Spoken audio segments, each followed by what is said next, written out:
The Mahabharata. Adi Parva. Section LIX. Adivansavataran Parva. Saunaka said, O son, thou hast narrated to me this extensive and great history commencing from the progeny of Bhrigu. O son of Sutta, I have been much gratified with thee. I ask thee again, to recite to me, O son of A. Sutta, the history composed by Vyasa. The varied and wonderful narrations that were recited amongst those illustrious Sadducees assembled at the sacrifice, in the intervals of their duties of that long extending ceremony, and the objects also of those narrations, I desire to hear from thee, O son of a Sutta. Recite therefore, all those to me fully. So he said, the Brahmanas, in the intervals of the duties, spoke of many things founded upon the Vedas. But Vyasa recited the wonderful and great history called the Bharata. Saunaka said, that sacred history called the Mahabharata, spreading the fame of the Pandavas, which Krishnadvapayana, asked by Janamejaya, caused to be duly recited after the completion of the sacrifice. I desire to hear duly that history hath been born of the ocean-like mind of the great Rishi of soul purified by yoga. Thou foremost of good men, recite it unto me, for, O son of a Sutta, my thirst hath not been appeased by all thou hast said. So he said, I shall recite to thee from the beginning of that great and excellent history called the Mahabharata composed by Vyasa. O Brahmana, listen to it in full, as I recite it. I myself feel a great pleasure in reciting it. Section LX. Adivansavataran Parva continued. So he said, hearing that Janamejaya was installed in the snake sacrifice, the learned Rishi Krishnadvapayana went thither on the occasion. And he, the grandfather of the Pandavas, was born in an island of the Yamuna, of the virgin Kali by Sakti's son, Parasara. And the illustrious one developed by his will alone his body as soon as he was born, and mastered the Vedas with their branches, and all the histories. And he readily obtained that which no one could obtain by asceticism, by the study of the Vedas, by vows, by fasts, by progeny, and by sacrifice. And the first of Veda-knowing ones, he divided the Vedas into 4 parts. And the Brahmana Rishi had knowledge of the Supreme Brahma, knew the past by intuition, was holy and cherished truth of sacred deeds and great fame. He begot Pandu and Dhritarashtra and Vijaya in order to continue the line of Santanu. And the high-souled Rishi, with his disciples all conversant with the Vedas and their branches, entered the sacrificial pavilion of the royal sage, Janamejaya. And he saw that the king Janamejaya was seated in the sacrificial region like the god Indra, surrounded by numerous Sadducees, by kings of various countries whose coronal locks had undergone the sacred bath, and by competent Ritviks like unto Brahman himself. And that foremost one of Bharata's race, the royal sage Janamejaya, beholding the Rishi come, advanced quickly with his followers and relatives in great joy. And the king, with the approval of his Sadducees, gave the Rishi a golden seat as Indra did to Vrihaspati. And when the Rishi, capable of granting boons and adored by the celestial Rishis themselves, had been seated, the King of Kings worshipped him according to the rites of the scriptures. And the king then offered him his grandfather Krishna, who fully deserved them, water to wash his feet and mouth, and the aragya and kine. And accepting those offerings from the Pandava Janamejaya and ordering the kine also not to be slain, Vyasa became much gratified. And the king, after those adorations, bowed to his great-grandfather, and sitting in joy asked him about his welfare. And the illustrious Rishi also, casting his eyes upon him and asking him about his welfare, worshipped the Sadducees, having been before worshipped by them all. And after all this, Janamejaya with all his Sadducees, questioned that first of Brahmanas, with joined palms as follows. O Brahmana, thou hast seen with thy own eyes the acts of the Kurus and the Pandavas. I am desirous of hearing thee recite their history. What was the cause of the disunion amongst them that was fruitful of such extraordinary deeds?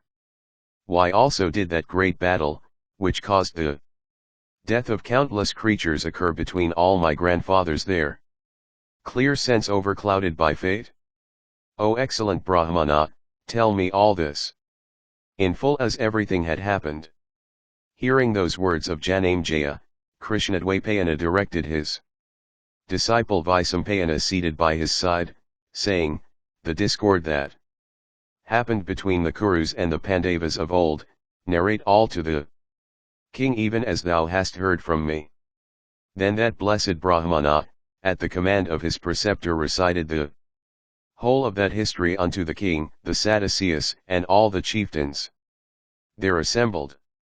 And he told them all about the hostility and the utter extinction of the Kurus and the Pandavas. Section LXI. Adivansavataran PARVA continued. Vaisampayana said, bowing down in the first place to my preceptor with the 8 parts of my body touching the ground, with devotion and reverence, and with all my heart, worshipping the whole assembly of Brahmanas and other learned persons, I shall recite in full what I have heard from the high-souled and great Rishi Vyasa, the first of intelligent men in the 3 worlds. And having got it within thy reach, O monarch, thou also art a fit person to hear the composition called Bharata. Encouraged by the command of my preceptor, my heart feeleth no fear. Hear, O monarch, why that disunion occurred between the Kurus and the Pandavas, and why also that exile into the woods immediately preceding from the game at dice prompted by the desire of the Kurus for rule. I shall relate all to thee who askest it, thou best of the Bharata race. On the death of their father, those heroes, the Pandavas, came to their own home. And within a short time they became well versed in archery.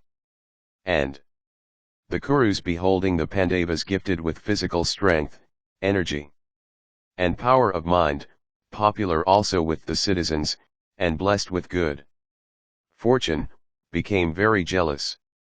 Then the crooked-minded Duryodhana, and Karna, with the former's uncle, the son of Suvala, began to persecute them and devise means for their exile. Then the wicked Duryodhana, guided by the counsels of Sakuni, his maternal uncle, persecuted the Pandavas in various ways for the acquirement of undisputed sovereignty. The wicked son of Dhritarashtra gave poison to Bhima, but Bhima of the stomach of the wolf digested the poison with the food. Then the wretch again tied the sleeping Bhima on the margin of the Ganges and, casting him into the water, went away. But when Bhimasena of strong arms, the son of Kunti, woke, he tore the strings with which he had been tied and came up, his pains all gone. And while asleep and in the water, black snakes of virulent poison bit him in every part of his body. But that slayer of foes did not still perish. And in all those persecutions of the Pandavas by their cousins, the Kurus, the high-minded Vijaya attentively engaged himself, neutralizing those evil designs and rescuing the persecuted ones. And as Sakra from the heavens keeps in happiness the world of men, so did Vijaya always keep the Pandavas from evil.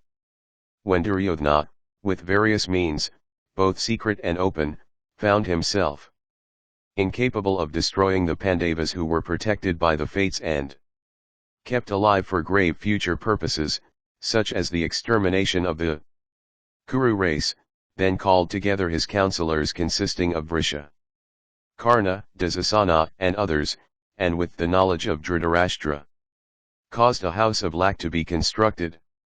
And King Dhritarashtra, from affection for his children, and prompted by the desire of sovereignty, sent the Pandavas tactfully into Varanavata. And the Pandavas then went away with their mother from Hastinapura. And when they were leaving the city, Vijaya gave them some idea of impending danger and how they could come out of it. The sons of Kunti reached the town of Varanavata and lived there with their mother. And, agreeably to the command of Dhritarashtra, those illustrious slayers of all enemies lived in the palace of LIX, while in that town.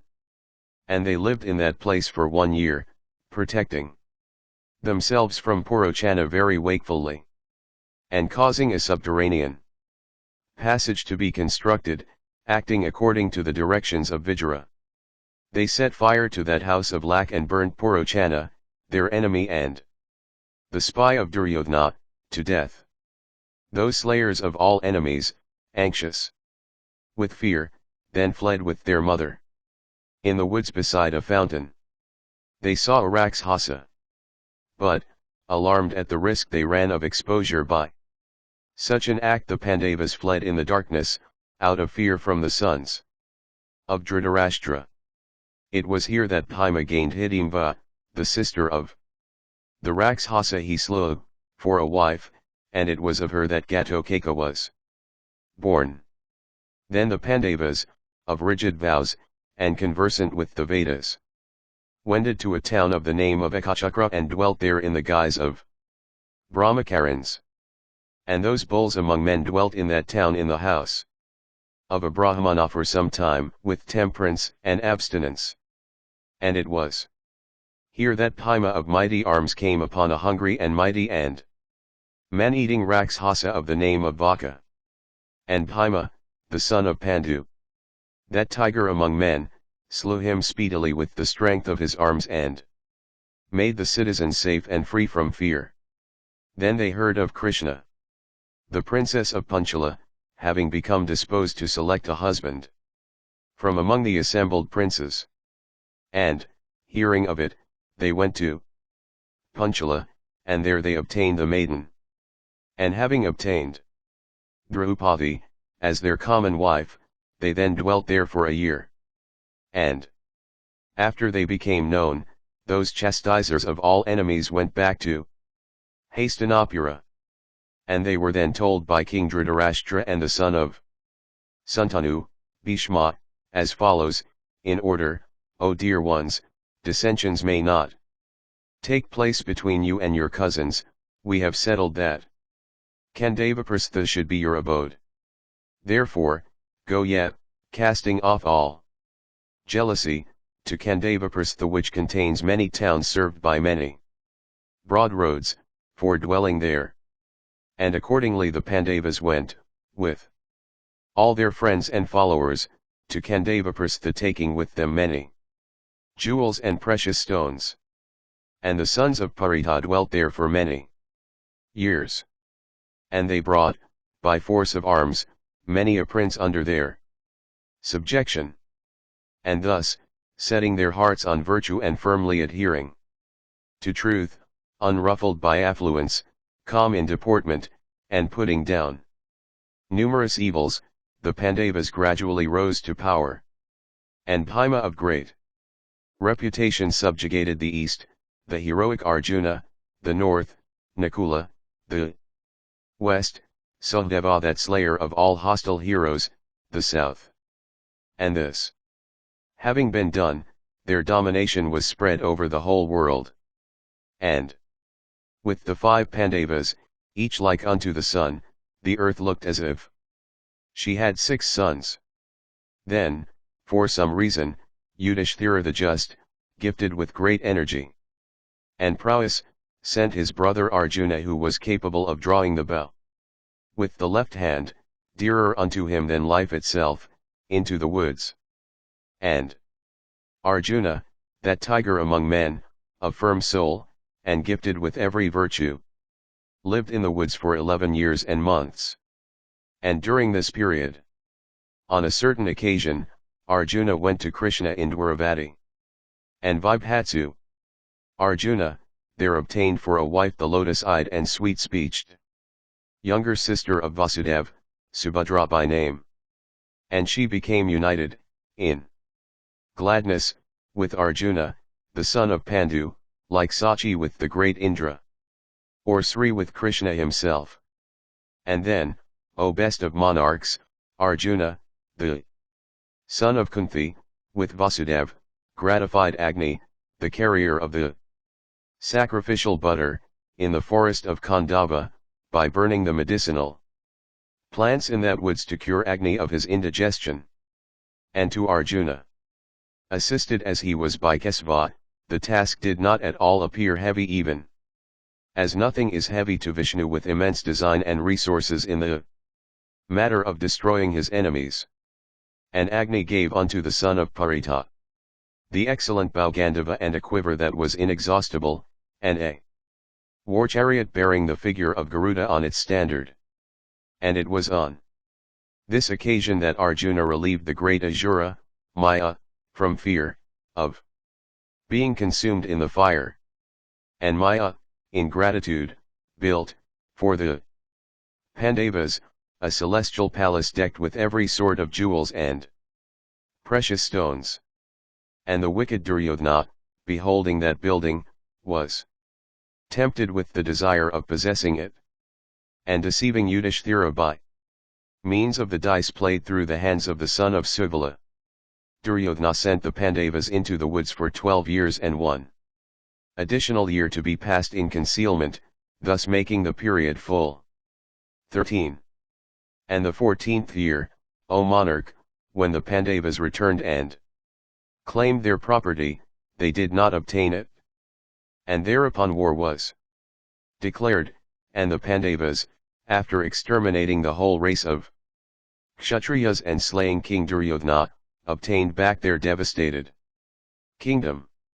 This is the history of the Pandavas who never acted under the influence of evil passions, and this the account, O first of victorious monarchs, of the disunion that ended in the loss of their kingdom by the Kurus and the victory of the Pandavas.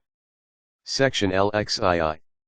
Adivansavataran Parva continued. Janamejaya said, O excellent Brahmana, thou hast, indeed, told me, in brief, the history, called Mahabharata, of the great acts of the Kurus.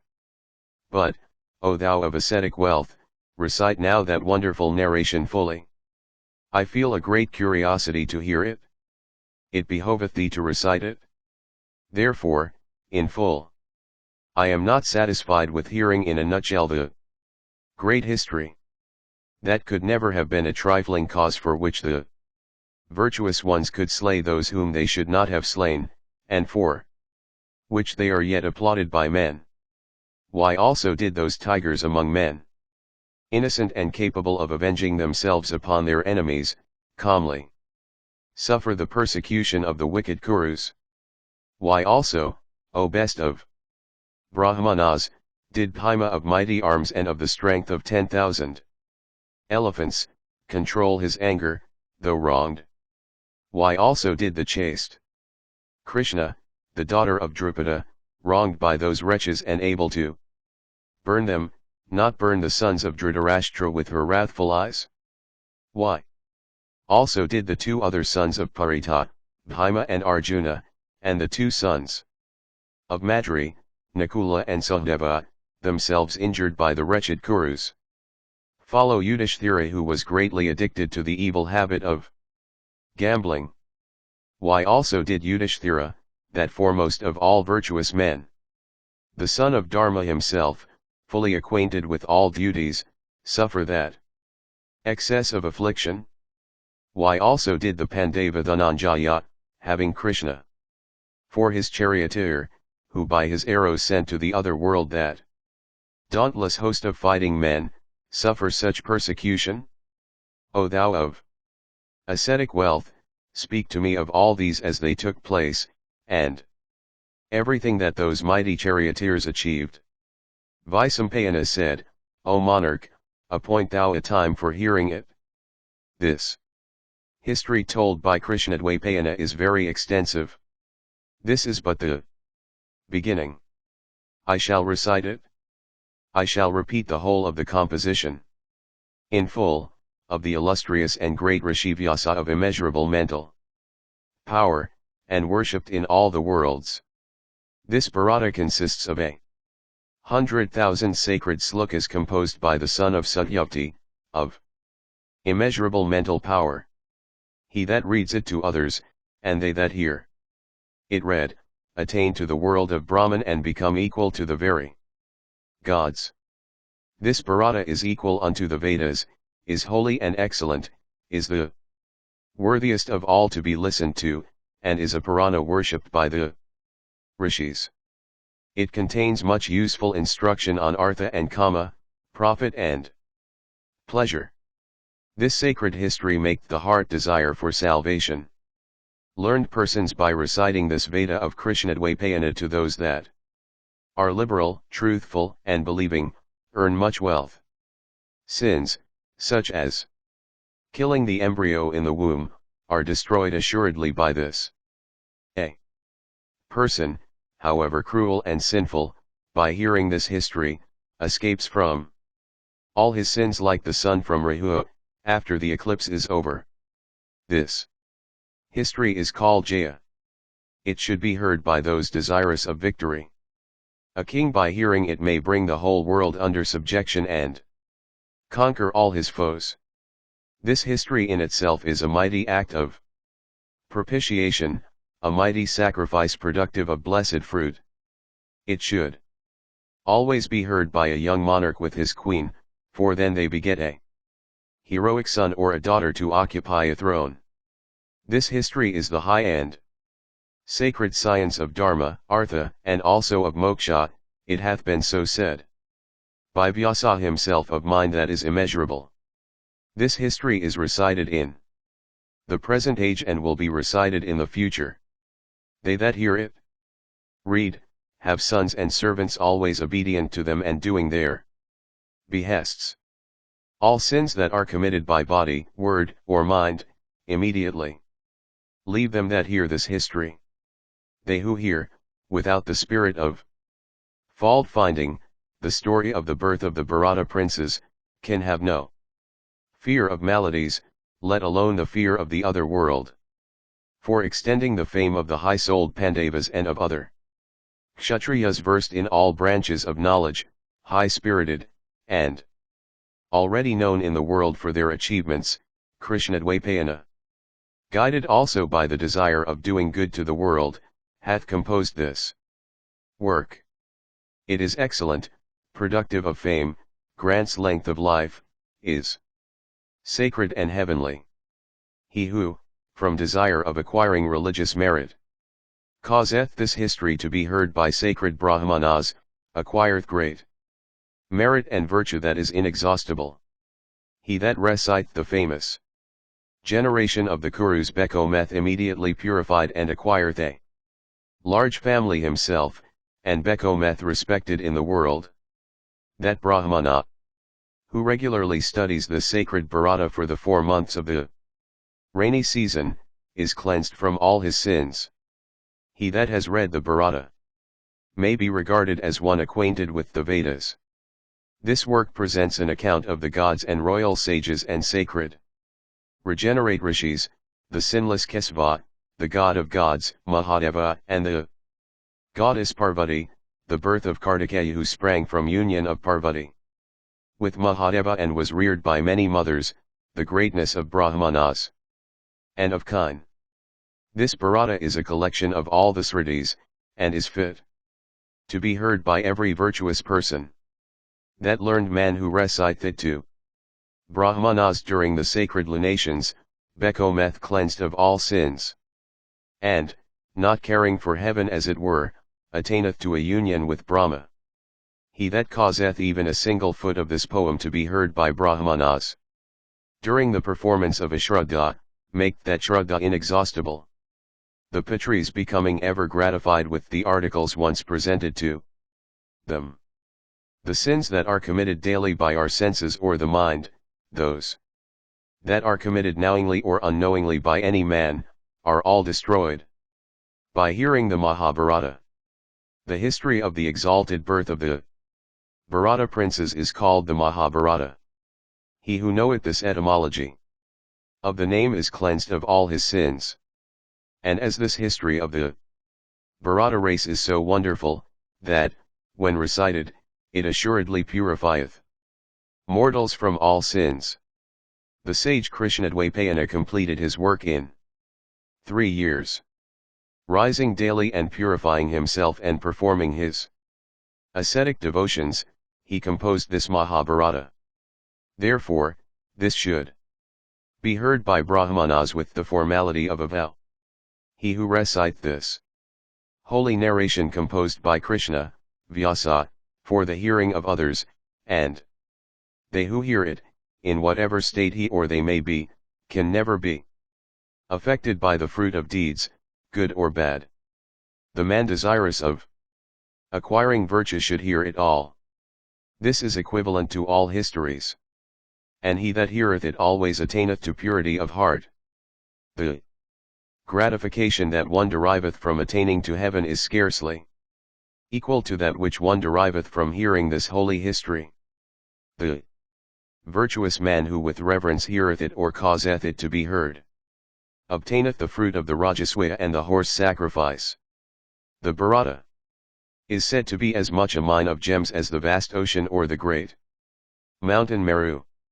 This history is sacred and excellent, and is equivalent to the Vedas, worthy of being heard, pleasing to the ear, sin cleansing, and virtue increasing. O monarch, he that giveth a copy of the Bharata to one that asketh for it doth indeed make a present of the whole earth with her belt of seas. O son of Parikshit, this pleasant narration that giveth virtue and victory I am about to recite in its entirety, listen to it. The sage Krishnadwaipayana, regularly rising for 3 years, composed this wonderful history called Mahabharata.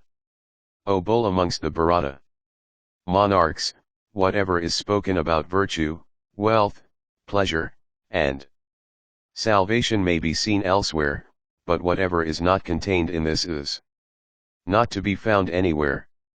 Section LZ 8th. Adivansavataran Parva continued. Vaisampayana said, there was a king of the name of Uparishara. That monarch was devoted to virtue. He was very much addicted also to hunting. That king of the Paurava race, called also Vasu, conquered the excellent and delightful kingdom of Chedai under instructions from Indra. Some time after, the king gave up the use of arms and, dwelling in a secluded retreat, practiced the most severe austerities. The gods with Indra at their head once approached the monarch during this period, believing that he sought the headship of the gods, by those severe austerities of his. The celestials, becoming objects of his sight, by soft speeches succeeded in winning him away from his ascetic austerities. The gods said, O Lord of the earth, thou shouldst take care so that virtue may not sustain a diminution on earth. Protected by thee, virtue itself will in return protect the universe. And Indra said, O king, protect virtue on earth attentively and rigidly. Being virtuous, thou shalt, for all time, behold, in afterlife, many sacred regions. And though I am of heaven, and thou art of earth, yet art thou my friend and dear to me. And, O King of men, dwell thou in that region on earth which is delightful, and aboundeth in animals, is sacred, full of wealth and corn, is well protected like heaven, which is of agreeable climate, graced with every object of enjoyment, and blessed with fertility. And, O monarch of Chedai, this thy dominion is full of riches, of gems and precious stones, and containeth, besides, much mineral wealth. The cities and towns of this region are all devoted to virtue, the people are honest and contented, they never lie even in jest. Sons never divide their wealth with their fathers and are ever mindful of the welfare of their parents. Lean cattle are never yoked to the plow or the cart or engaged in carrying merchandise. On the other hand, they are well fed and fattened. In Chedai the four orders are always engaged in their respective vocations. Let nothing be unknown to thee that happens in the three worlds. I shall give thee a crystal car such as the celestials alone are capable of carrying the car through mid-air. Thou alone, of all mortals on earth, riding on that best of cars, shall course through mid-air like a celestial endued with a physical frame. I shall also give thee a triumphal garland of unfading lotuses, with which in battle, thou shall not be wounded by weapons. And, O King, this blessed and incomparable garland, widely known on earth as Indra's garland, shall be thy distinctive badge. The slayer of Vritra, Indra, also gave the king, for his gratification, a bamboo pole for protecting the honest and the peaceful. After the expiry of a year, the king planted it in the ground for the purpose of worshipping the giver thereof, viz., Sakra. From that time forth, O monarch, all kings, following Vasu's example, began to plant a pole for the celebration of Indra's worship. After erecting the pole they decked it with golden cloth and scents and garlands and various ornaments. And the god Vasva is worshipped in due form with such garlands and ornaments. And the god, for the gratification of the illustrious Vasu, assuming the form of a swan, came himself to accept the worship thus offered. And the god, beholding the auspicious worship thus made by Vasu, that first of monarchs, was delighted, and said unto him, those men, and kings also, who will worship me and joyously observe this festival of mine like the king of Chedai, shall have glory and victory for their countries and kingdom. Their cities also shall expand and be ever in joy. King Vasu was thus blessed by the gratified Maghavat, the high-souled chief of the gods. Indeed, those men who cause this festivity of Sakra to be observed with gifts of land, of gems and precious stones, become the respected of the world.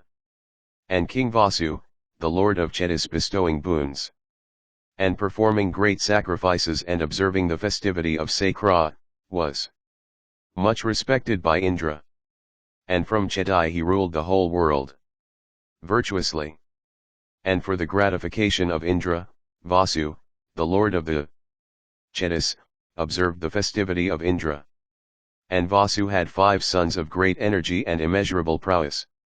And the emperor installed his sons as governors of various provinces. And his son Vrihadratha was installed in Magadha and was known by the name of Maharata. Another son of his was Pratyugraha, and another Kuzamba, who was also called Manavahana. And the 2 others were Mavala and Yadu, of great prowess and invincible in battle. These, O monarch, were the sons of that royal sage of mighty energy. And the 5 sons of Vasu planted kingdoms and towns after their own names, and founded separate dynasties that lasted for long ages. And when King Vasu took his seat in that crystal car, with the gift of Indra, and coursed through the sky, he was approached by Gandharvas and Apsaras, the celestial singers and dancers. And as he coursed through the upper regions, he was called Uparishara. And by his capital flowed a river called Suktamati. And that river was once attacked by a life-endued mountain called Kolahala, maddened by lust. And Vasu, beholding the foul attempt, struck the mountain with his foot. And by the indentation caused by Vasu's stamp, the river came out of the embraces of Kolahala. But the mountain begot on the river 2 children that were twins. And the river, grateful to Vasu for his having set her free from Kolahala's embraces, gave them both to Vasu. And the son was made the generalissimo to his forces by Vasu, that best of royal sages and giver of wealth and punisher of enemies. And the daughter called Girika, was wedded by Vasu. And Girika, the wife of Vasu, after her menstrual course, purifying herself by a bath, represented her state unto her lord. But that very day, the Patris of Vasu came unto that best of monarchs and foremost of wise men, and asked him to slay deer, for their Shraddha. And the king, thinking that the command of the Patris should not be disobeyed, went a hunting, thinking of Girika alone, who was gifted with great beauty and like unto another Sri herself. And the season being the spring, the woods within which the king was roaming, had become delightful like unto the gardens of the king of the Gandharvas himself. There were azokas and champakas and chuttas and adimutas in abundance, and there were punnagas and karnakaras and vakulas and divyapatalas and patalas and narikilas and chandanas and arjunas and similar other beautiful and sacred trees, resplendent with fragrant flowers and sweet fruits. And the whole forest was maddened by the sweet notes of the kokila and echoed with the hum of maddened bees. And the king became possessed with desire, and he saw not his wife before him. Maddened by desire, he was roaming hither and thither, when he saw a beautiful azoka decked with dense foliage, its branches covered with flowers. And the king sat at his ease in the shade of that tree, and excited by the fragrance of the season and the charming odors of the flowers around, and excited also by the delicious breeze, the king could not keep his mind away from the thought of the beautiful Girika. And beholding that a swift hawk was resting very near to him, the king, acquainted with the subtle truths of Dharma and Artha, went unto him and said, Amiable one, carry thou this seed, semen, for my wife Girika, and give it unto her. Her season hath arrived. The hawk, swift of speed, took it from the king and rapidly coursed through the air. While thus passing, the hawk was seen by another of his species. Thinking that the first one was carrying meat, the second one flew at him. The two fought with each other in the sky with their beaks. While they were fighting, the seed fell into the waters of the Yamuna. And in those waters dwelt an apsara of the higher rank, known by the name of Adrika, transformed by a Brahmana's curse into a fish. As soon as Vasu's seed fell into the water from the claws of the hawk, Adrika rapidly approached and swallowed it at once. That fish was, some time after, caught by the fisherman. And it was the 10th month of the fishes. Having swallowed the seed, from the stomach of that fish came out a male and a female child of human form. The fisherman wondered much, and wending unto King Uparishara, for they were his subjects, told him all. They said, O king, these two beings of human shape have been found in the body of a fish. The male child amongst the two was taken by Uparishara. That child afterwards became the virtuous and truthful monarch Matsya. After the birth of the twins, the Apsara herself became freed from her curse. For she had been told before by the illustrious one, who had cursed her, that she would, while living in her piscatorial form, give birth to two children of human shape and then would be freed from the curse. Then, according to these words, having given birth to the two children, and been killed by the fisherman, she left her fish form and assumed her own celestial shape. The Apsara then rose up on the path trodden by the Siddhas, the Rishis, and the Charanas. The fish-smelling daughter of the Apsara in her piscatorial form was then given by the king unto the fisherman, saying, Let this one be thy daughter. That girl was known by the name of Satyavati, and gifted with great beauty and possessed of every virtue, she of agreeable smiles. Owing to contact with fishermen, was for some time of the fishy smell. Wishing to serve her, father she plied a boat on the waters of the Yamuna. While engaged in this vocation, Satyavati was seen one day by the great Rishi Parasrat, in course of his wanderings. As she was gifted with great beauty, an object of desire even with an ancho right, and of graceful smiles, the wise sage, as soon as he beheld her, desired to have her. And that bull amongst Munis addressed the daughter of Vasu of celestial beauty and tapering thighs, saying, "Accept my embraces, O blessed one." Satyavati replied, "O holy one, behold the rishis standing on either bank of the river. Seen by them, how can I grant thy wish?" Thus addressed by her, the ascetic thereupon created a fog, which existed not before and, which enveloped the whole region in darkness. And the maiden, beholding the fog that was created by the great rishi, wondered much. And the helpless one became suffused with the blushes of bashfulness. And she said, "O Holy One, note that I am a maiden under the control of my father. O Sinless One, by accepting your embraces my virginity will be sullied. O best of Brahmanas, my virginity being sullied, how shall I, O Rishi, be able to return home? Indeed, I shall not then be able to bear life." Reflecting upon all this, O illustrious one, do that which should be done. That best of rishis, gratified with all she said, replied, "Thou shalt remain a virgin even if thou grantest my wish. And, O timid one, O beauteous lady, solicit the boon that thou desirest. O thou of fair smiles, my grace hath never before proved fruitless." Thus addressed, the maiden asked for the boon that her body might emit a sweet scent, instead of the fish odor that it had. And the illustrious rishi thereupon granted that wish of her heart. Having obtained her boon, she became highly pleased, and her season immediately came. And she accepted the embraces of that rishi of wonderful deeds. And she thenceforth became known among men by the name of Gandhavati, the sweet-scented one. And men could perceive her scent from the distance of a yojana. And for this she was known by another name, which was Yojanagandha, one who scatters her scent for a yojana all around. And the illustrious Parasrat, after this, went to his own asylum.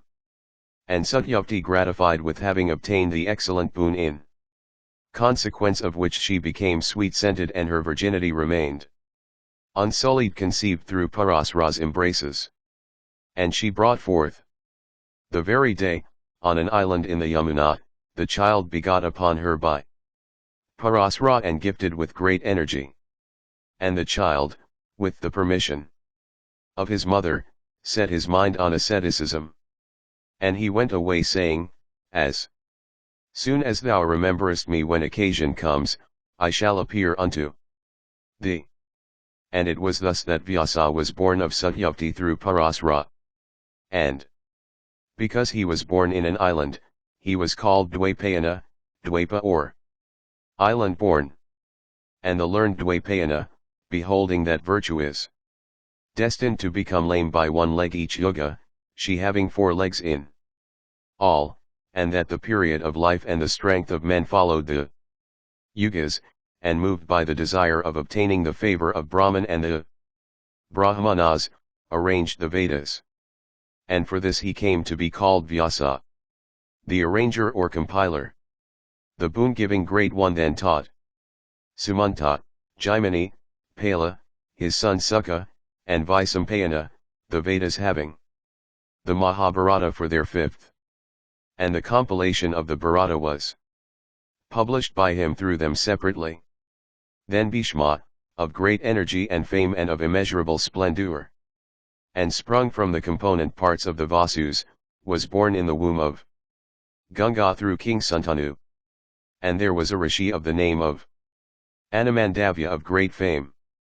And he was conversant with the interpretations of the Vedas, was illustrious, gifted with great energy, and of great reputation. And, accused of theft, though innocent, the old rishi was impaled. He thereupon summoned Dharma and told him these words, "In my childhood I had pierced a little fly on a blade of grass, O Dharma. I recollect that one sin, but I cannot call to mind any other. I have, however, since practiced penances 1,000-fold. Hath not that one sin been conquered by this my asceticism? And because the killing of a Brahmana is more heinous than that of any other living thing, therefore hast thou, O Dharma, been sinful. Thou shalt, therefore, be born on earth in the Sudra order." And for that curse Dharma was born a Sudra in the form of the learned Vijra of pure body who was perfectly sinless. And the Sudha was born of Kunti in her maidenhood through Surya. And he came out of his mother's womb with a natural coat of mail and face brightened by earrings. And Vishnu himself, of worldwide fame, and worshipped of all the worlds, was born of Devki through Vasudev, for the benefit of the three worlds. He is without birth and death, of radiant splendor, the creator of the universe and the Lord of all.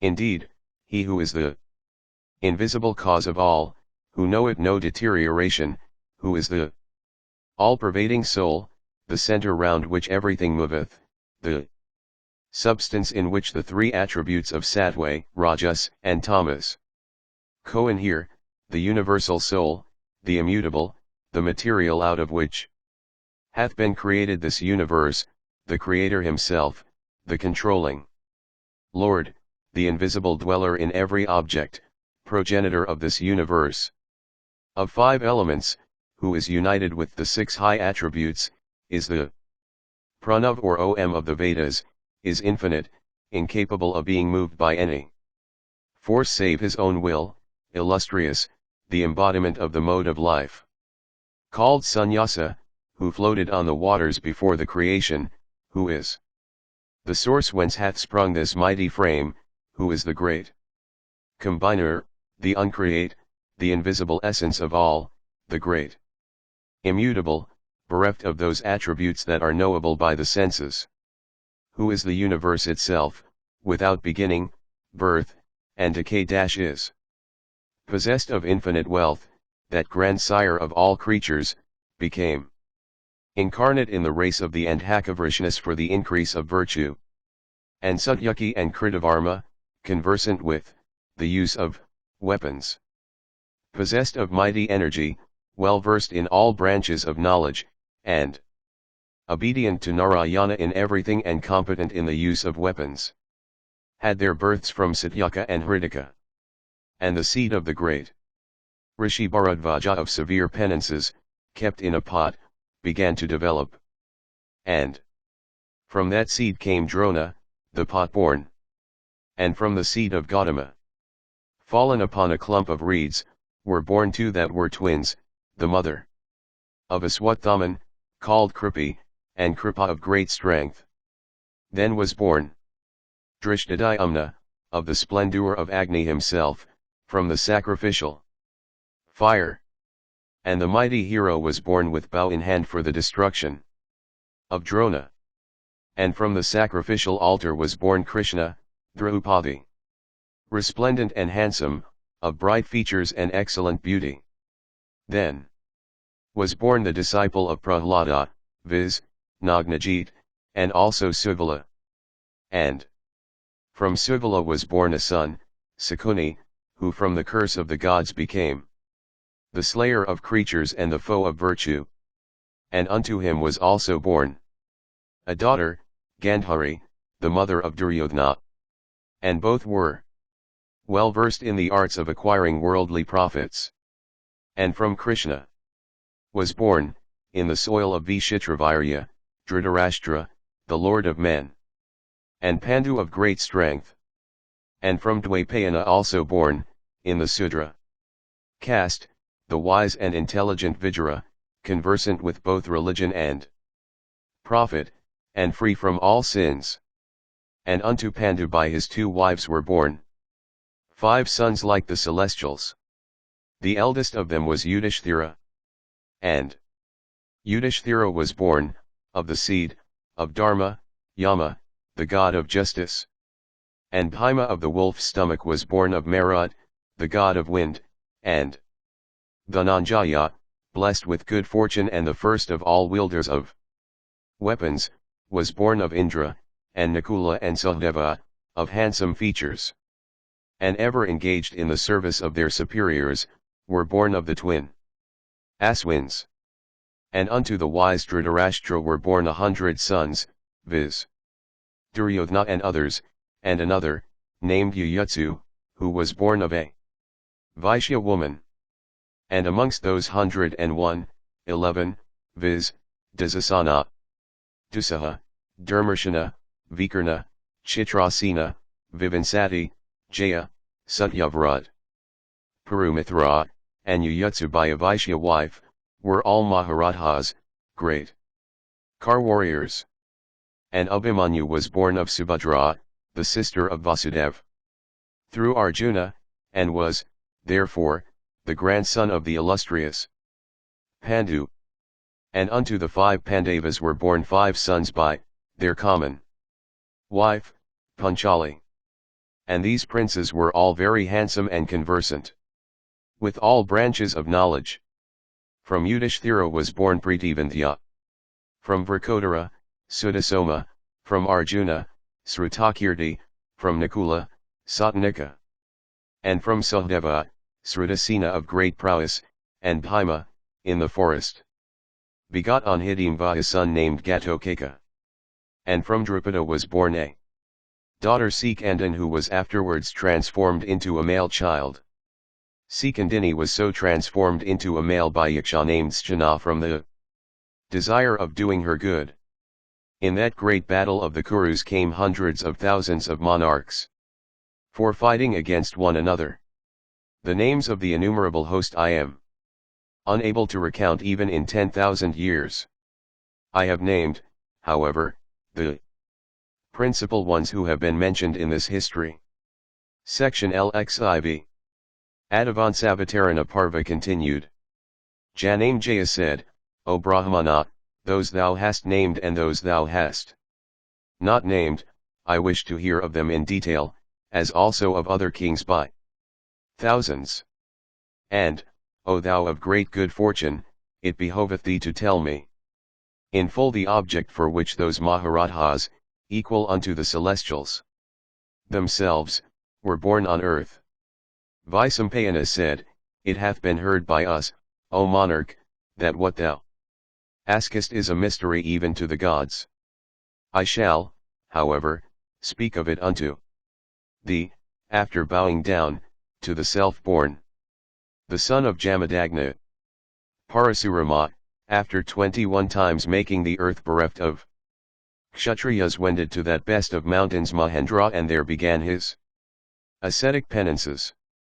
And at that time when the earth was bereft of Kshatriyas, the Kshatriya ladies, desirous of offspring, used to come, O monarch, to the Brahmanas, and Brahmanas of rigid vows had connection with them during the womanly season alone, but never, O king, lustfully and out of season. And Kshatriya ladies by thousands conceived from such connection with Brahmanas. Then, O monarch, were born many Kshatriyas of greater energy, boys and girls, so that the Kshatriya race might thrive. And thus sprang the Kshatriya race from Kshatriya ladies by Brahmanas of ascetic penances.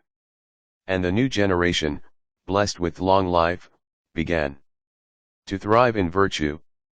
And thus were the 4 orders having Brahmanas at their head re-established. And every man at that time went in unto his wife during her season and never from lust and out of season. And, O bull of the Bharata race, in the same way, other creatures also, even those born in the race of birds went in unto their wives during the season alone. And, O protector of the earth, hundreds of thousands of creatures were born, and all were virtuous and began to multiply in virtue, all being free from sorrow and disease.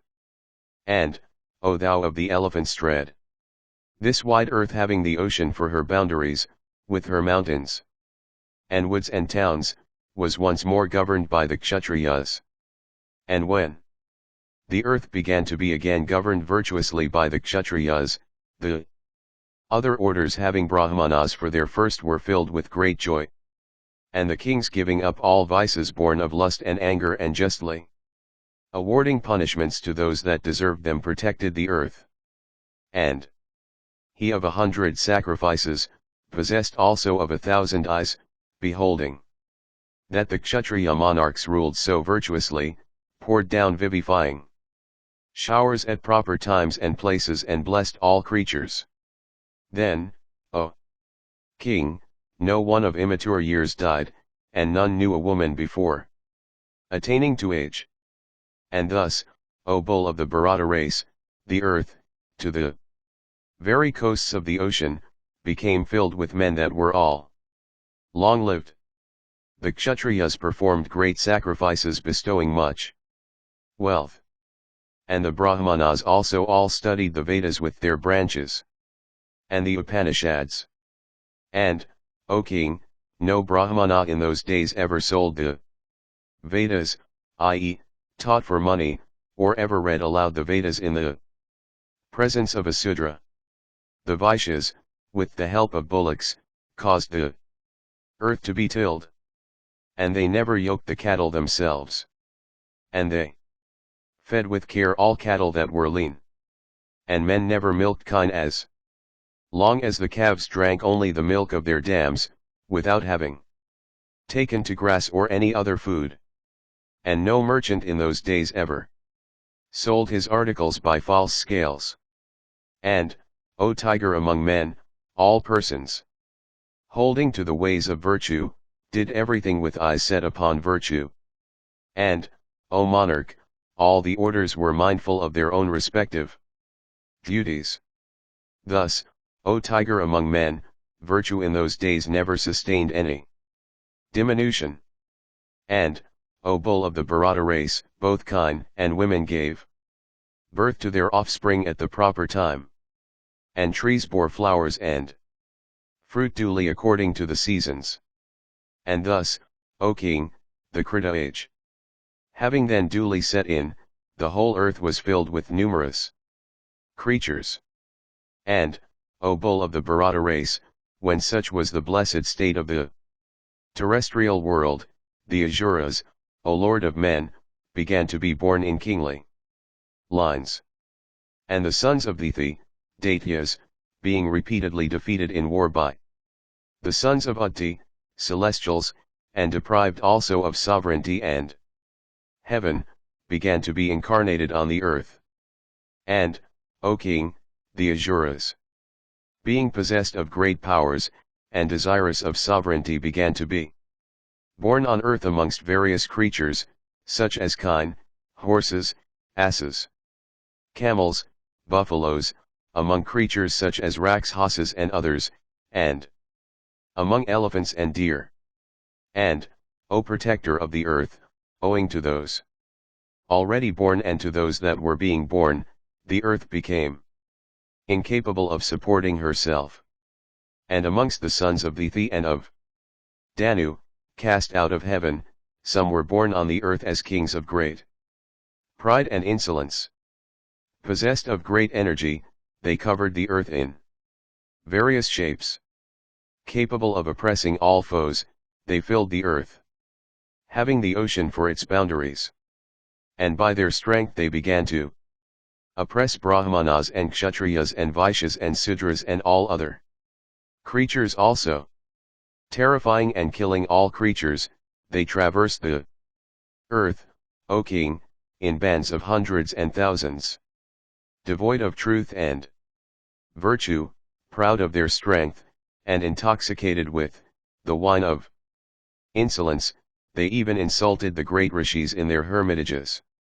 And the earth, thus oppressed by the mighty Asuras endued with great strength and energy and possessed of abundant means, began to think of waiting on Brahman. The united strength of the creatures, such as Sesha, the tortoise, and the huge elephant, and of many Seshas too, became capable of supporting the earth with her mountains, burdened as she was with the weight of the Danavas. And then, O king, the earth, oppressed with weight and afflicted with fear, sought the protection of the grandsire of all creatures. And she beheld the divine Brahman, the creator of the worlds, who knoweth no deterioration, surrounded by the gods, Brahmanas, and great rishis, of exceeding good fortune, and adored by delighted Gandharvas and Apsaras, always engaged in the service of the celestials. And the earth, desirous of protection, then represented everything to him, in the presence, O Bharata, of all the regents of the worlds. But, O king, the earth's object had been known beforehand to the omniscient, self-create, and supreme Lord. And, O Bharata, creator as he is of the universe, why should he not know fully what is in the minds of his creatures, including the very gods and the Asuras? O king, the Lord of the earth, the creator of all creatures, also called Isa, Sambhu, Prajapati, then spake unto her. And Brahman said, O holder of wealth, for the accomplishment of the object for which thou hast approached me, I shall appoint all the dwellers in the heavens. Vaisampayana continued, having said so unto the earth, O king, the divine Brahman bade her farewell. And the Creator then commanded all the gods, saying, to ease the earth of her burden, go ye and have your births in her according to your respective parts, and seek ye strive with the Asuras already born there. And the Creator of all, summoning also all the tribes of the Gandharvas and the Apsaras, spake unto them these words of deep import, go ye and be born amongst men according to your respective parts in forms that ye like. And all the gods with Indra, on hearing these words of the Lord of the celestials, words that were true, desirable under the circumstances, and fraught with benefit, accepted them. And they all, having resolved to come down on earth in their respected parts, then went to Narayana, the slayer of all foes, at Vakunt, the one who has the discus and the mace in his hands, who is clad in purple, who is of great splendor, who hath the lotus on his navel, who is the slayer of the foes of the gods, who is of eyes looking down upon his wide chest, in yoga attitude, who is the Lord of the Prajapati himself, the sovereign of all the gods, of mighty strength, who hath the mark of the auspicious whirl on his breast, who is the mover of every one's faculties, and who is adored by all the gods. Him, Indra, the most exalted of persons, addressed, saying, Be incarnate. And Hari replied, let it be.